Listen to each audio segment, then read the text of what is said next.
GNM 2024 এক্সামিনেশনের ফল প্রকাশিত হয়েছে এবং জিএনএম 2024 কাউন্সেলিং নোটিফিকেশন আসার আগে দেখে নেওয়া যাক কি কি ডকুমেন্টস কাউন্সেলিং এর জন্য লাগবে।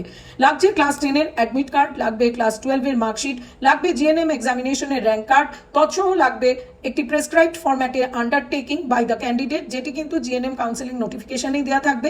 তার সঙ্গে লাগছে ওয়েস্ট বেঙ্গল ডোমিসাইল সার্টিফিকেট, যেটি কাউন্সিলের প্রেসক্রাইবড ফরম্যাটেই তোমাকে বানাতে হবে।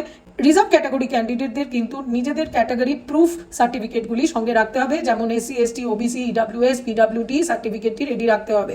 তার সঙ্গেও জিএনএম এক্সামিনেশনের ফর্ম ফিল আপের সময় তুমি যে মোবাইল নাম্বারটি ইউজ করেছিলে সেটিও কিন্তু তোমাকে রেডি রাখতে হবে এবং জিএনএম কাউন্সেলিং রেজিস্ট্রেশনের সময় লাগবে একটি valid email ID.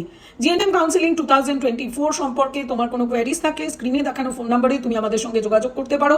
GNM counselling 2024 নিয়ে নতুন ভিডিও এবং আপডেট পাওয়ার জন্য আপনা কলেজ বাংলা এই ইউটিউব চ্যানেলটিকে অবশ্যই লাইক এবং সাবস্ক্রাইব করে রাখো।